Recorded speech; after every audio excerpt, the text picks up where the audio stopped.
Okay, so for those that are connected, thanks to all the surgeons for what's been a difficult day as usual, such is the nature of technology, and we've seen some great demonstrations today of management of some quite difficult cases. So we thought we'd just spend a few minutes chucking around one or two cases. Shaq's got a couple and I've got a couple, just to see what individuals would do to try and solve the clinical problems that are illustrated. So we'll start off with this one. This is a patient on whom a stapes was performed. I think you can all see that. It's just a bit of constantly running video. 3 years ago, with a COS large loop Teflon prosthesis, and there's another picture that goes with this, with the prosthesis lying on its side.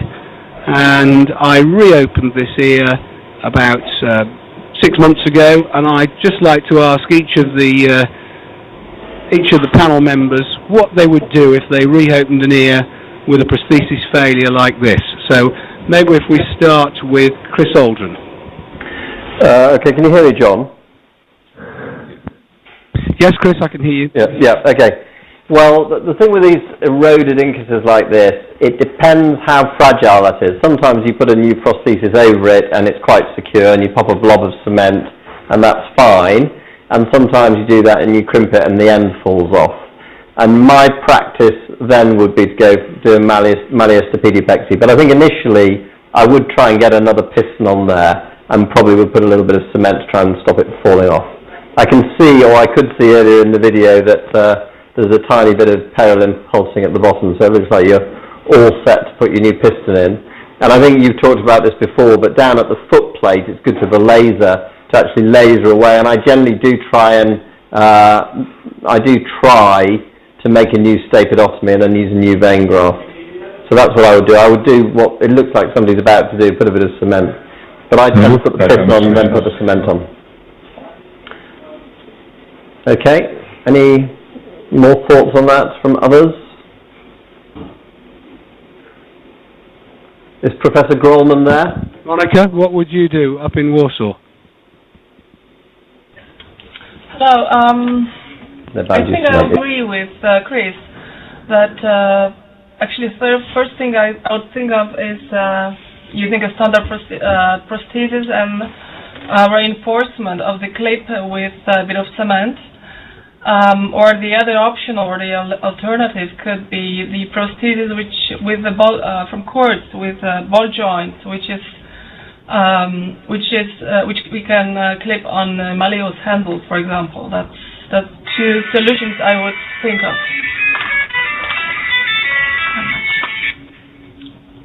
Okay, so thank you for that. Monica, just switch your phone off, Monica. We're a conference here. Switch your phone off. So, okay, let's see who else is looking at the moment. Witold, in Poznan, what would you do in this situation? So I think that I can agree with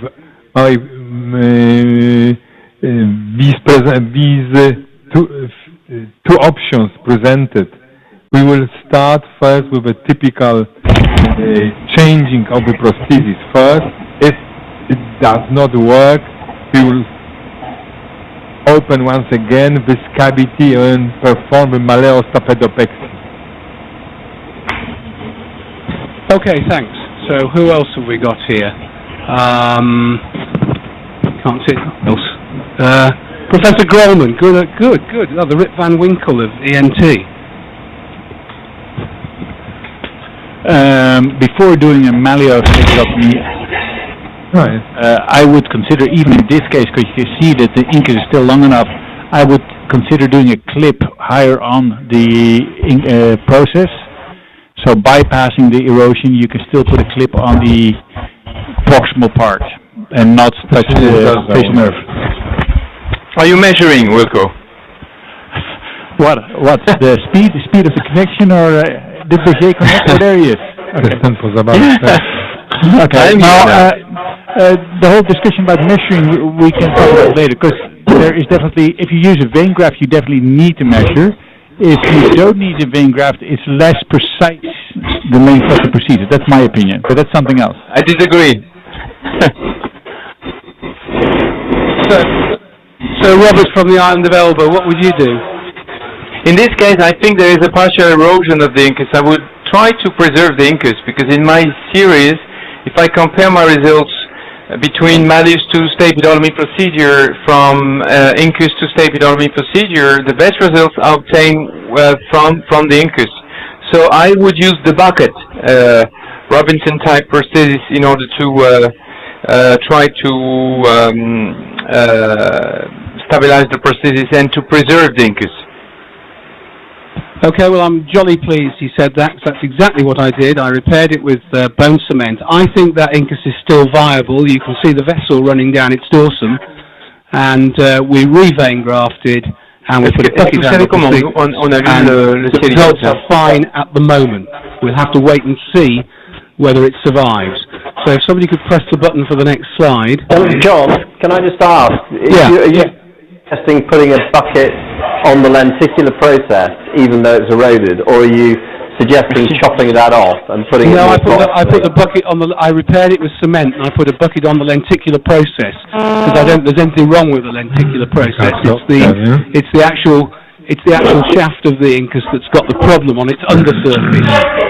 And I think I've repaired it adequately, and time will tell whether it falls apart or not. But at the moment, the patient has very good hearing, so that's for another day. So, the second slide.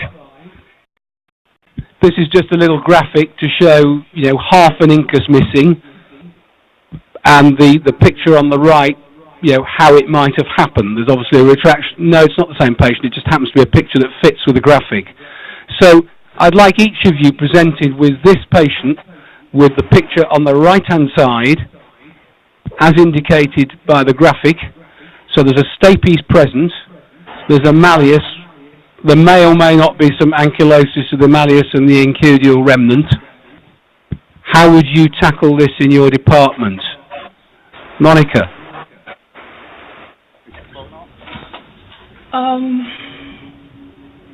I guess we would go to explore the middle ear if there is no sciatic, and be sure that the middle ear is clean. Then we would go for reconstruction, and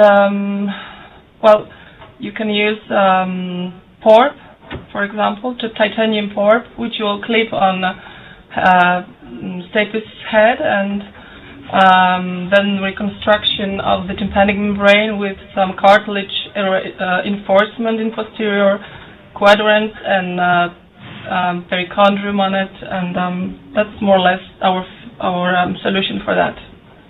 Okay, thank you. What about Burkhardt in Hanover? What do you think about that, Burkhardt? What would your solution be?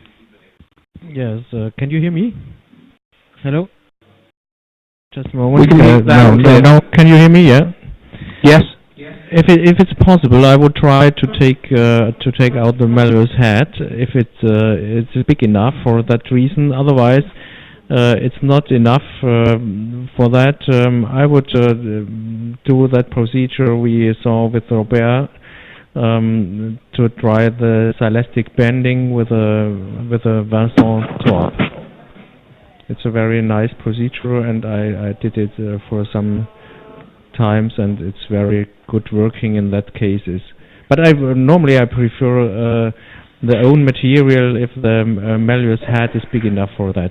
We have to measure that and try that first. How are you going to reconstruct the drum, and what are you going to do about the attic defect? The attic defect I would reconstruct with the cartilage coming from the tragus. Okay, thanks very much. Chris in Wexham, the UK solution? Yeah, I think it's pretty much like the Polish solution, actually. We would use the partial clip that I showed earlier today, the Dresden clip. I'd reconstruct the attic and the posterior defect with a cartilage island graft using the perichondrium up onto the canal wall cartilage, and I'd lay that lateral to the malleus. And it looks to me like this ear's probably got a middle ear effusion, so I'd probably put a ventilation tube in as well. Yeah, so it's very much like like Monica's excellent solution. Well, the flying stroke sleeping Dutchman assures me he gave you the inspiration for this reconstruction technique, but I've seen you do it and it looks very good. So, what about with? I have to say that, John, I just have. have to say that actually Wilco did put me onto the Dresden clip. You know, Wilco's not a very good surgeon, so he always does the easy things. And he said it worked for him, so I thought if it worked for him, it's the sort of thing my trainees might be able to do. And they're very good at it, and in fact, suddenly we found the results were good. So thank you, Wilco, it's a fantastic, it was a good tip, as so many of your tips are. Quite often the true of great thinkers, you know. Whittle, what would you do?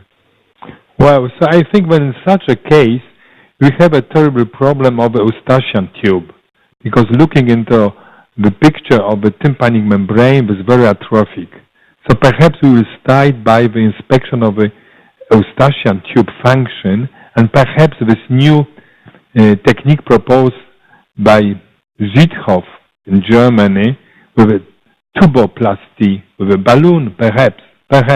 And after this reconstruction of the reconstruction, and to close this defect, of course, we will use the palisade technique with a cartilage.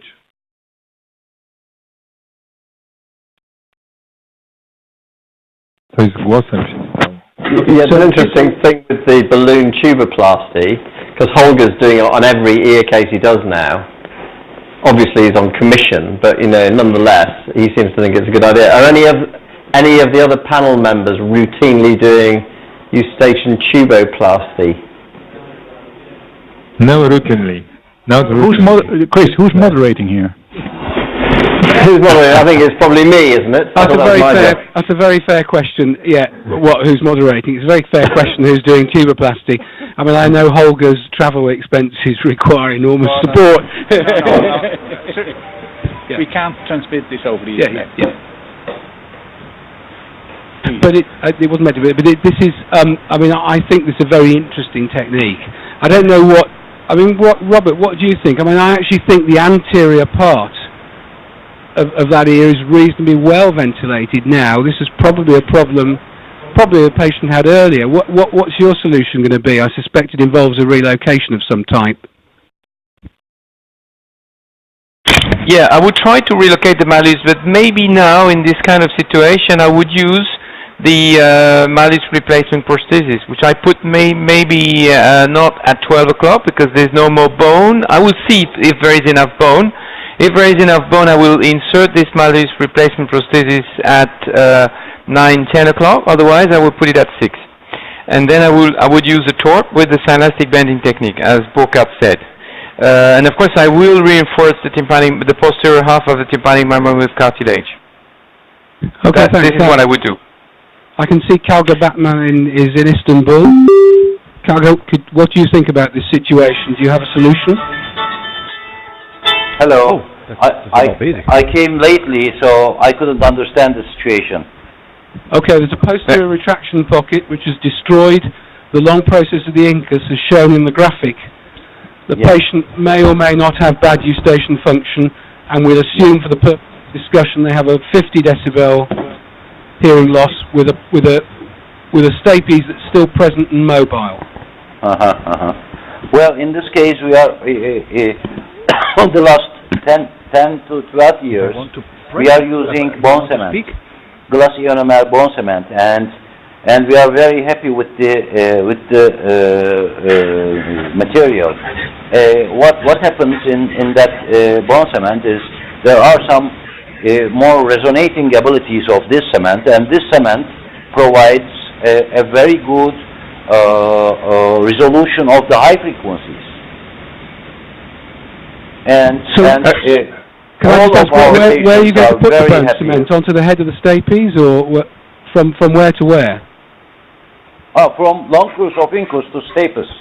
Well, we are reconstructing the long course of incus on site, on the place. We are not removing the bone, and if the other let's say ossicles are intact, then we are only using some cartilage for the reconstruction of the tympanic membrane, where is retracted, and also we are reconstructing the long process of incus with bone cement.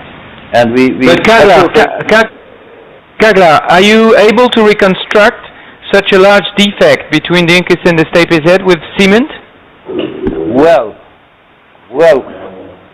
could be if we can. Well, it is possible because we are using bone cement in two or three let's say stages. First we use some bone cement, wait for it, and then it freezes, and then use another portion, and then use another portion. I see. So we take the bone in the order that it must be. Okay, thanks. May I I think say we've something? Yeah, sure. Go ahead. Yeah, we would do this by putting a little 5-0 vicryl on the incus, which bridges already the gap between the incus and the stapes. And then I would use not ionosement but hydroxyapatite cement to have this wrapped around this vicryl thread between the incus. So this is a way to bridge a large gap, and that is very well possible. It's no problem at all, and the results are superior to ossiculoplasty, I can assure you. And it's, so you're going to use surgery. You're going to use a scaffold basically, and then build an ossicle around it with cement. Yes, okay. Absolutely. Okay then, right, well I'm going to hand over now to Shakeel Saeed from UCL, and he's going to set a couple of questions for you as well. Okay, good afternoon everyone. I presume you can hear me. So on the slide there, you can hopefully see an otoscopic picture. This is a 33-year-old male with recurrent discharge for 1.5 years. The hearing test is essentially normal, as you can see. The opposite ear is normal. And the first question that I have for you as panelists is whether you would undertake any preoperative imaging in this particular situation. So why don't we start with you? And can you tell us whether you would do any imaging in this situation?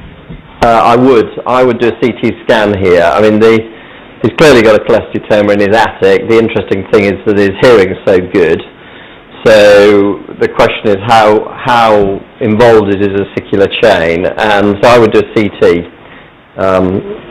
Definitely. I basically do CTs on all my cholesteatomas preoperatively, and I would be hoping with good hearing like that was limited to the attic, and then I'd do that probably per canal and reconstruct it with cartilage. But yes, CT would be what I would do. So on the basis that the hearing is normal, and therefore you assume that this is very localized epitympanic disease, possibly even lateral to the ossicles, what is a CT scan going to tell you that you won't be able to see when you do the operation? Well, of course, it may not be that, and that will help me cancel my patient. So if I see that that's a small cholesteatoma on the lateral surface of the ossicular chain with a well-ventilated mastoid, then I'll tell my patients that there's a good chance I can get it out and keep the ossicular chain. If there's very extensive involvement of the mastoid with more erosion than we see, then I would counsel them otherwise, and I'd be more likely to start counselling them that I'd be doing a combined approach tympanoplasty. It also helps me whether I'll be able to do a combined approach tympanoplasty depending on how sclerotic the mastoid is. It'll also tell me if there are other involvement of the tegmen, for instance, or whether it's more extensive going down to the facial nerves. So I find it useful. We use them routinely in endoscopic sinus surgery. I don't see why everybody doesn't use them for ear surgery. Okay, thanks, Chris. Now, what is the position from Hanover in terms of preoperative imaging in this situation? It's exactly the same like Chris mentioned. We perform in every case, normally in every case, DVD scan, and the question is of course the same, what will that tell us preoperatively, what we could not see during the operation. But it's a question of counseling the patient, it's a question to choose the surgical way to the middle ear from behind or endoral approach. All that issues are targeted with a CT or DVT scan. Okay. Does anyone have a different position in terms of the role of imaging in this situation? Yes, we would not ask for a CT scan, but for a cone beam CT scan first, because even if the hearing is normal, you only see the top of the iceberg, so there could still be a large tumor behind it. I agree that probably you're dealing with a small cholesteatoma, but if you do a cone beam CT, you will see better than on high resolution CT or bony landmarks and the bony structures. And if you have any suspicion of a further extension, then I would go for an MRI, just to exclude any further either Tegman defect, even a fistula. It's still possible to have a fistula with a normal hearing. So in order to have a good preoperative roadmap, I would first do a cone beam CT and eventually later on MRI. Okay, what about Istanbul? Yes, thank you very much. Well, this cholesteatoma goes by the lateral wall or lateral part of the malleus. So, since it goes through the lateral part of the malleus, most probably the tensor tympani muscle, and also some there could be some problems with the facial nerve. But since it seems to be small, then maybe imaging could not show everything. But surgeon must be ready to, when opening that case, must be ready to do maybe some part of mastoidectomy also. So it is unforeseen because the beginning of the cholesteatoma is small, but well, it enlarges in the small cavities. So it is not, it could not destroy the ossicles, but it can go through the mastoid. So it is, well, it is surgeon's choice to have some maybe some techniques. But if I am going to do this patient, I will do a CISS sequence of MRI in order to obtain the whole body of cholesteatoma within the mastoid. Okay, that's an interesting position to take. Miguel, what is your position in Madrid in terms of preoperative imaging? Can you switch your microphone on, Miguel? We can't hear you.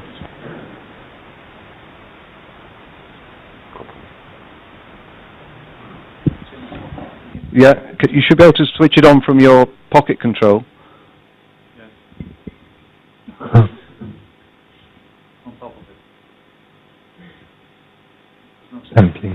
We're still not hearing you. Okay.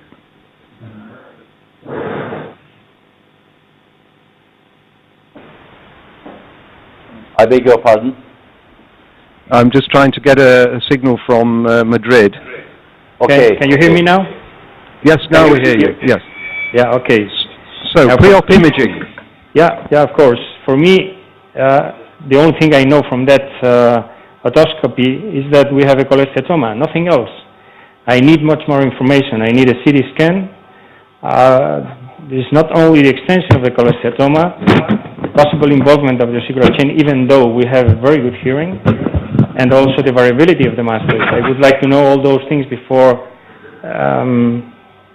planning any kind of surgery. So I will not go through this case without imaging, of course, and CT scan would be my preferred first option. So I addressed this to all the panel then. We've gone from a situation in the space of 10 years, maybe less than that, maybe a little bit more, where preoperative imaging would not be routine practice, to where everyone is now saying that it is mandatory for various reasons.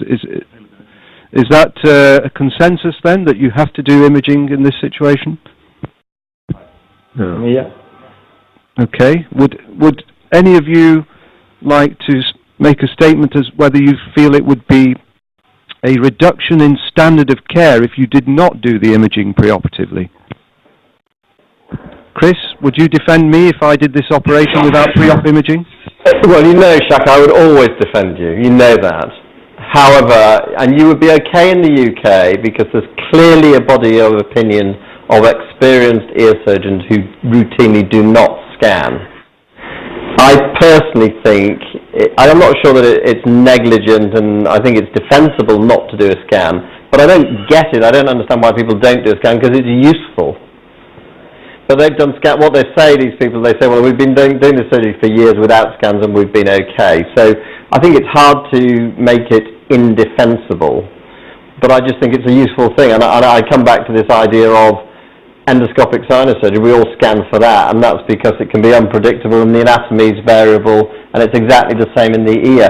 I was interested that some people just do MRI scans though. I must say, I think on its own an MRI scan doesn't give you the relationship to the ossicular chain. It doesn't show you erosion of the facial canal. It doesn't show you erosion of the lateral semicircular canal. And whilst it shows the extent of the cholesteatoma, I think as a single investigation, I'm surprised that that's used. I think as an adjunct, in addition to a CT scan, it's very useful. Okay, for the sake of time, I'm going to, could we advance to the next slide? Okay, so here we have a 37-year-old male with recurrent discharge from this ear, and whenever the ear is treated with topical antibiotics and corticosteroids, it dries up, but whenever the drops are stopped, the ear starts to discharge. And just in case you can't see clearly, there's a large central perforation with granulations in the middle ear and mucopus bathing the ear as well. The opposite ear is normal. You can see what the pure tone air conduction and bone conduction thresholds are. So the question that I have is that this patient is on your operating schedule, and you get a telephone call from the resident telling you that the ear is wet and it looks like this. And so would you continue with surgery, or would you postpone the surgery? And should we start, Monica? Let's start in Warsaw then. What's your position operating on this ear in this situation? We would definitely do not operate on the wet ear, and in case of having this on the operating schedule, we would surely postpone the surgery. For example, having a patient for a couple of days on a conservative treatment in a hospital, and when we are sure that the mucosa is, well, at least look healthier and drier, and if we will be sure that for a couple of days it's dry ear, then we would probably, well, try to close the ear. Is there any evidence in the literature that the outcomes from tympanoplasty in dry ears is better than the outcomes in wet ears? Well, the evidence from the clinical experience is that if you will close the wet ear, then you have a high risk that your graft will not heal. So you face a huge, a considerable risk of failure of your procedure. Okay, I'd be interested to see whether anyone or if people agree with you, because I'm not sure that the evidence in the literature supports that argument. Kagler, you're from Istanbul. You seem to want to make a statement. Yes. Now, everybody prefers to do the dry ear than the draining ear. Well, in this case, if the ear drainage stops for a long time, then that could be the most advantageous ear to operate. But if it doesn't dry, then of course we are going to operate them. Then that case could be due to some bacterial biofilm, and this biofilm could not be cleaned unless you make the surgery. So it is mandatory to do surgery in that case of patients if it doesn't get dry. Vitol, do you want to make a comment? Yeah, so I think that in such a situation, for us, the point number one is bacteriology. Bacteriology and the examination of the bacteriology. Biofilms. Yeah. And we don't start the surgery in such a case because it's a simple chronic otitis media. We can wait. We don't need to start surgery. And if my resident asks me to follow the surgery to stop it, I will tell him immediately, stop it. Why you didn't perform a bacteriology before your surgery? Is my answer. Shaq, can I speak? Can I say something? Yes, Robert, would you continue with the surgery or would you postpone? Yeah, it's an interesting point. We have this whole idea, concept that we need to wait for having a perfectly dry ear, which is, I think, probably always better. But we all have patients in which we cannot dry the ear. It's still like this forever and ever, and we have to make a decision. And I must say, I've done many cases like this, and the rate of success is the same as dry ear. I didn't see any difference in my hands between dry ears and wet ears like this. So I really think it's not a contraindication for me to do surgery in this case. But I would try first, of course, the medical treatment, and for a few weeks, and if it doesn't stop, then I would do surgery for sure.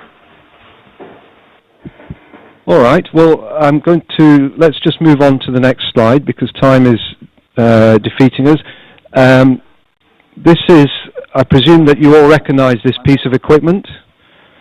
And the question, we touched on this during the course of the surgeries today, but my question for all of you individually is whether you use this, those of you who use this facial nerve monitoring equipment routinely for ear surgery, if you could just raise your hand. So the only response seems to be from Belgium and from the UK, and from one person in the Netherlands. But Shaq, sorry for interrupting you, but is your question talking about every type of surgery, which means that, Chris, are you using it for every type of surgery, or? It routinely, whenever I have a drill, whenever you have a drill in your hand, we use a facial nerve monitor, but I don't use it for a stapedectomy or for a laryngoplasty or for a auriculoplasty, but I use it whenever there's cholesteatoma, when I'm drilling, basically. And then I would use it routinely, but not for every case. And just picking up on that then, Chris,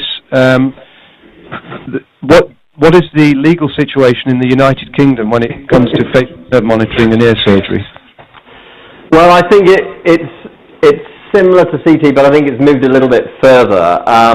There are undoubtedly ear surgeons in the UK who've been in practice a long time who would never use a facial nerve monitor.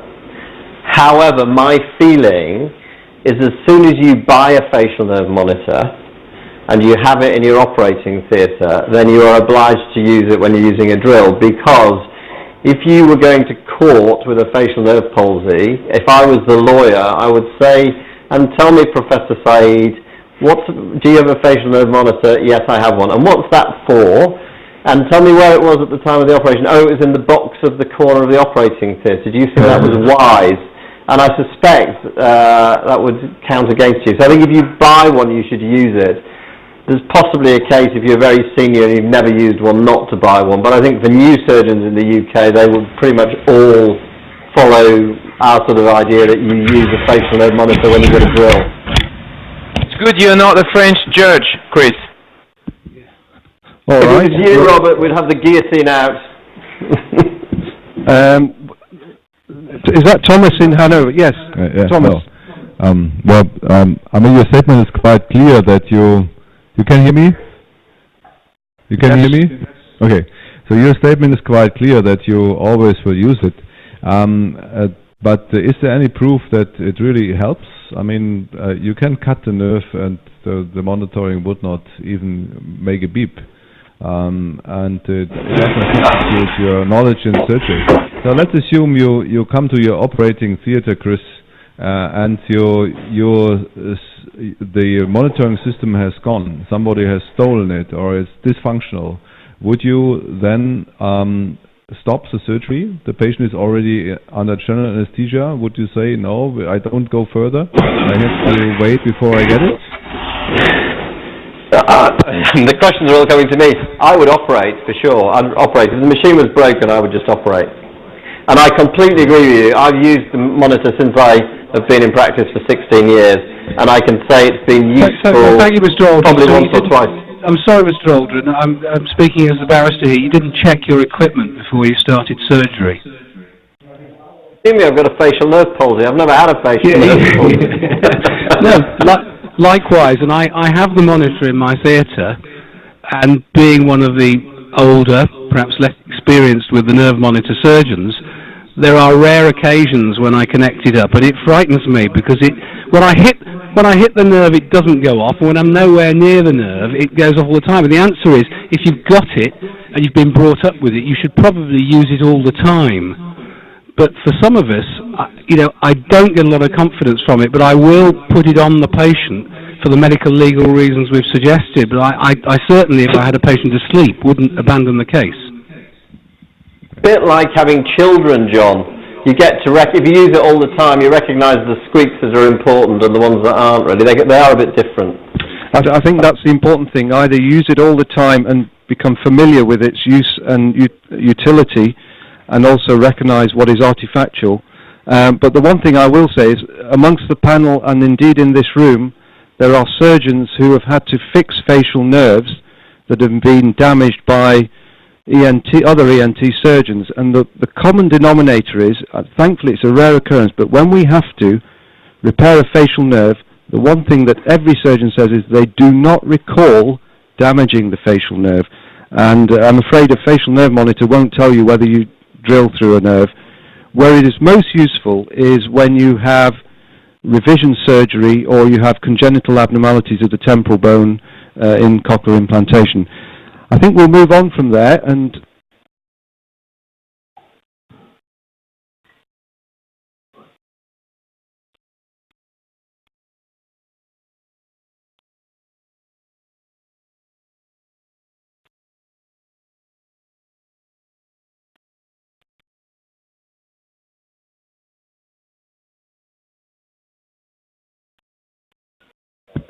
what you can see from there is that I want you to imagine that this is not, in fact, not your scan, but a scan of a very close relative who has right-sided tinnitus and essentially normal hearing, almost normal hearing, and has a lesion in the right cerebellopontine angle which has a maximum intracranial diameter of 12 millimeters.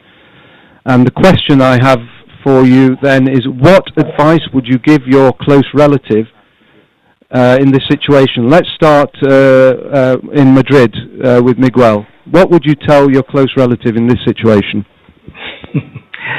I don't need to have a close relative. I think we can just speak about the case. It's the same for me. Now, how old is the patient? Can I know?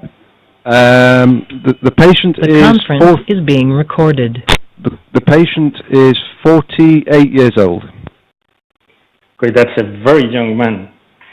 So, I mean, of course, if this is the first MRI, he can know that he can wait and scan and rescan and see if there is some growth or not, but that probably it will grow and that he will lose chances of hearing preservation. This looks, from the imaging point of view, an ideal case.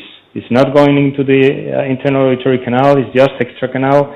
But it's tricky. I've lost some hearing in these patients because it doesn't mean that you are going to preserve in 100% of the cases. Of course not. So I can tell him that he has, let's say, 50-60% of chances of hearing preservation, and if we wait, those chances will be reduced. Chances for facial nerve are, of course, very high, close to 100%, and of course, a total tumor removal without any complication. But it's up to the patient, even if it's my relative or not. So you would offer them either wait rescan, i.e. repeat the imaging, or an attempted retrosigmoid hearing preservation surgery? Retrosigmoid or retrolab, both of them could serve. Okay, and what is the chance in your hands of maintaining Class A hearing after this operation? I think exactly the same would be below 50%. Okay, below so 50%. In my hands. In my hands. So it is the toss of a coin, 50-50. Yeah. When you remove this tumor, they will still have that level of hearing.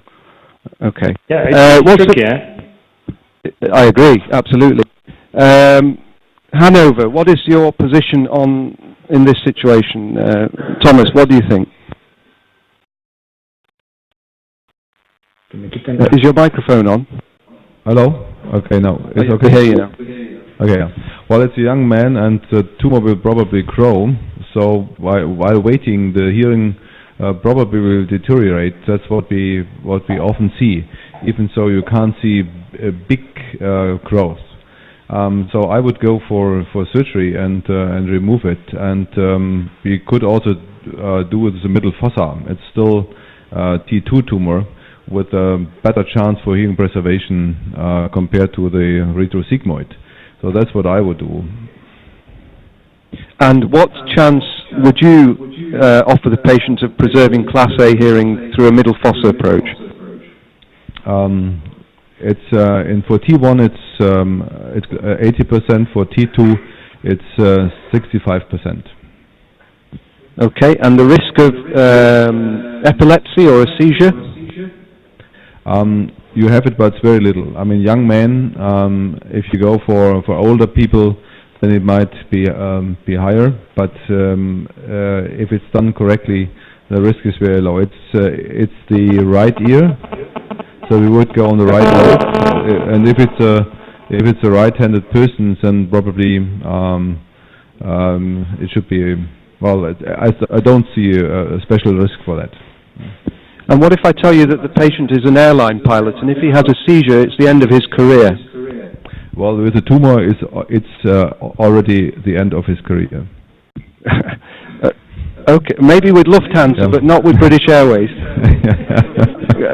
Okay, let's go to Antwerp. Yes, thank you, Jack. I think I would follow the same advice as Miguel said. I would give the patient a choice either to wait for 6 months. I would rescan after 6 months and see if it grows. Then I would propose surgery, and I would do it retrosigmoid, because I think middle fossa here is more dangerous for the facial nerve. At that age, those patients, they want to keep the facial nerve intact, and I think you can do this better by retrosigmoid. I know that the chance to preserve hearing is potentially slightly higher by middle fossa, but I would, in the balance, I would favor the facial nerve to the hearing. So 50-50 chance, yes. But give the patient a choice. Anyway, he can wait 6 months, and you will, by waiting 6 months, you can spot the fast growers. Of course, in the meantime, the patient could lose some hearing, but that's his choice. Either he goes for surgery immediately, or he waits for another scan, and because there are some tumors, even at that age, that will not grow. So if it was my tumor, I think I would wait 6 months. Yes. Okay, Thomas, thank you very much. And in fact, I'm afraid time has caught up with us, and we have to finish now. I'm going to hand over to my colleagues for the closing remarks. Thank you very much. I would like to thank all the surgeons. I think there was terrific surgery today, and I think it was very good. And we had a wide diversity of surgical procedures. That was very impressive. I think the quality of the transmission was very good, although we did have a slight hiccup just before 9, but I'm not sure if many people noticed that we had it. I'd like to thank the moderators, John, of course, and Jacques, Rinze, Inge, who did moderation. And of course, I'd like to thank the technical staff that did all the switching, which made it quite amazing. So I like our chief technical guy, Bert, and Eric, who's not here at the moment, who did the technical switching. I need to thank some of the residents that did a lot of setup and work, Mark, Joost, Digna, and all the others that were very much involved. And I must say this was the last Lion transmission as being, for me, as being the president, because we will be electing a new president for the Lion for the next period. So I'd like to thank everybody for connecting and for the nice performance. Hope to see everybody back either for the Winter Lion or for next year's event that we'll do. And I can tell you that we are working on other specialties apart from otology to be transmitted. And I see Thomas waving his hand. Just for the business meeting, those who are, I believe, stay. We can do that. Exactly. We will go right into the business meeting, and I'd like to thank all the participants and hope to see you soon again. Thank you.